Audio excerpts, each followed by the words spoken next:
Hi, the following video is to show how I am starting to learn rug hooking. I figured if other people are interested in doing this, that uh, it might be an encouragement to show just how hard or easy it can be to do it from start to finish.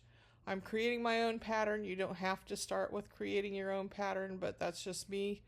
So I started with ironing out some burlap and laid it out. I began to work on a pattern. I took it into Illustrator, took my pattern or my picture that I created in Canva into Illustrator, because in Illustrator I knew I could tile the photo and make it bigger, as big as I needed it to be. So I did that, and then uh, taped the pictures together so that I could get the bigger um, the bigger photograph to make a copy. I tried using transfer pencil on the back and then ironing it onto the material, but it didn't transfer for some reason. Maybe because the material is so coarse, it just wouldn't take it. Another way you can do it is to tape your picture and your material up on a window and then trace it that way. I could have done that, but I just decided to kind of cut everything apart and draw around it. So, that being said, I'll just go ahead and give you the rest of the videos that I produced, and I'd appreciate it if you comment and tell me where you're at in the process, and if you found this helpful at all. Thanks. I ironed it first, and now I'm laying it out on a table and going to tape it down so I can keep it as straight as possible. I may have to cut out parts of it after I get the main outline done, and then I'm going to also make a border all the way around the edges. Normally they say to have about 6 inches from your edge of extra cloth, and that makes it easier to put it in a frame for hooking. Right now all I have is some hoops to put it into. I have lots of yarn, as you can see. I'm going to use yarn. I'm not going to use material. So I'm going to start with just outlining this stuff. Try to get it lined up best I can, as straight as I can.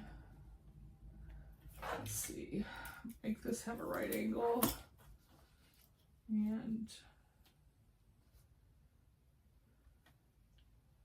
try to get that lined up best I can.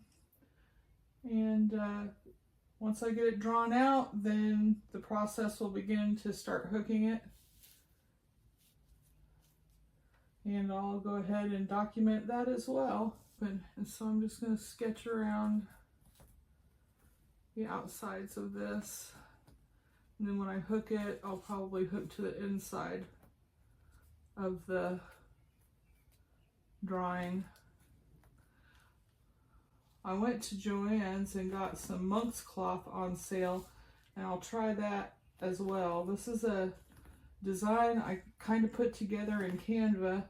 It's of our family crest, or family crest of my maiden name. I'm going to also do one of my husband's side of the family. I thought I'd give these to my brothers, who this is more meaningful to them. I mean, it's meaningful to me too, but I will make some copies. If this comes out okay, I'll make some copies for my brothers and give them the chance to have one. And this will be a wall hanging. One reason why I thought it would be okay to do the burlap is because it's not going to go on the floor. It'll be a wall hanging, so it's not going to get the wear and tear that a rug would get. From what I've been learning, watching lots of YouTube videos, that a lot of people feel like linen is one of the better things to use for backing. And I tried to get linen when I was at Joann's, but they didn't have the kind of linen that you need for using a rug backing. It was real finely woven linen, and that would not do. You've got to have something a little looser so that there's actually, you're not going to rip it to stick holes in it. With the burlap, you can see the weave is far enough apart that when you stick your hook down in it, it's not going to rip the fabric clear apart. So that's this. I'll have to go in and fix some of this other stuff here. I can do that by hand. And I'm gonna go around it, the helmet, and what goes down into the cape. It's a lot of work making a pattern. It's no wonder people charge a lot for it. It's just, it's a lot of work.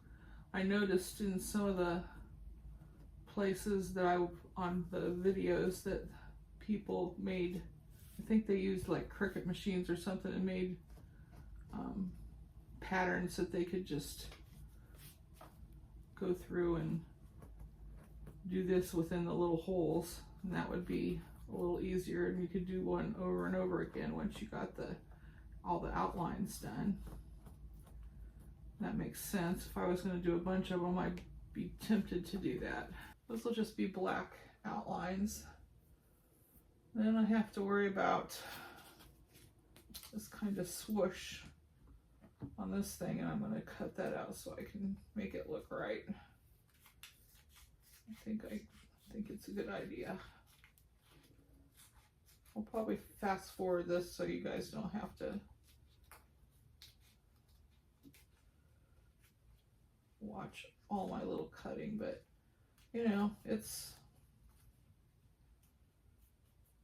crafts. And I did work as a graphic designer for quite a long time, but eventually when my parents died, they both were involved in working with kids, and I feel like they really had more of an impact with their lives on people. And here I am sitting in a cubicle with no interaction with anybody, and I thought, what am I doing with my life that's going to be of any value to somebody else? And so about that time I decided to go finish some education and become a teacher. And that's what I did. I became a teacher for several years. I really didn't graduate from college until I was 57 years old, and I'm old now, so just don't give up. Do whatever you're gonna do. I worked as a teacher for 11 years before I retired. I wish I had started that sooner, and I wish I taught English for a while, taught special education, then I taught, then I got certified to teach art, and I really liked teaching art better than the other stuff. The other stuff was too frustrating. I would figure out something really fun for kids to write about, and I was so excited about reading their writing, and then they wouldn't capitalize their I's, and they wouldn't put periods at the end of sentences, and I just like, it just drove me nuts. So as a teacher with art, everything's subjective. So it's not like English where there's certain things that's got to be done. With art, you know, I asked for make it as neat as you can and as detailed as you can. And I had a poster that showed what I thought of as neat and organized and detailed, what the differences of detailed what was and what it wasn't. But I would ask them to try to do that. But when people are doing art, you can always find something about their artwork that you can compliment them on, even if it's just the colors that they're using or something. So I tried to do that, and I enjoyed teaching art a lot. The kids were fun to be around. I also enjoyed little schools better than working in the bigger schools. Kids were just a different type of kids, I guess. A lot of them were farm kids, and they knew what work was. So it was a little easier to get them to do stuff. But once I retired, I thought, well, I retired, but am I really retired? Because now I edit stuff, I illustrate books, and I'm doing this. It's just, I can't stop. I've got to do something. So sometimes I wish I wasn't so driven to, I don't know, the entrepreneurial spirit, I guess. I can't just let it go and do nothing. Cause I don't need the money that bad. Not really. I mean, we make enough money to live on. It's not that big a deal, but just can't sit still and do nothing. So I've always enjoyed handwork and art, and fiber arts has always been a big thing for me because I crochet, and I used to have a weaving business a long time ago when I was raising my kids. Before I was a graphic artist, I did that, and I even got my kids involved. They helped me, and I would pay them for helping me. So now they're driven too. Poor kids. They all have worked with all the elements of what do you got to do to weave things. They know all about it now. So can figure out where to put the bear. I should tape him in maybe. He goes right here. I think I'll tape him kind of in place on one side, and then I'll draw around him and putting the lines in for the sides of the shield will be no big deal. And it'll be done, and I will actually outline all the way around because I want to have a border around it and make it into a wall hanging. So the top part of it, I'm glad I left some up here because I'll need to fold it over and sew it to make it into a wall hanging. But before I hook it, I will get on my sewing machine and zigzag all around the edges that are not, this side over here won't come undone, but these that are been cut, they will fray really bad if I don't do something like that. So I got a sewing machine, I'll do that. Figured if I can do that, I can do this. And I've been told by other people that have worked on this stuff that it's not that hard. So I'm hoping that not just can I do it, but maybe my husband will. He likes doing art too. He's got a bachelor's in art. And I think he would enjoy it too. He needs to do something to kind of be productive. It's hard to be a person who works all your life and then you get to the point where you're not having to work, or you can't work, you're disabled, whatever, and to not feel like you're productive. And I know he feels that way because he's always been a worker. I think he'll enjoy having something to do. Richard has memory problems. He's probably got the beginnings of Alzheimer's, and he has short-term memory loss, which is really frustrating for him and sometimes also for me. I try real hard not to get frustrated by that. So, because he's got it bad enough that, you know, me being frustrated isn't helpful at all. And he has taken care of us through the years. I stayed home for many years and raised our kids while he worked. So, you know what? We're here for each other. I'm here for him. He's here for me as much as he possibly can be. We've been married for 44 years. We got 3 kids. So We're just trying to enjoy as much of our life as we've got left and as we can. So, about got it on there. I'm pretty happy with what's going on with it so far. All I gotta do is put the words in and the details in the bear, and it'll be ready to put into a hoop after I zigzag around the edges and start working on it. So I'm gonna cut this off for now. I'll get it zigzagged, put in the details. I'll show you what it looks like with the details, the other details in it.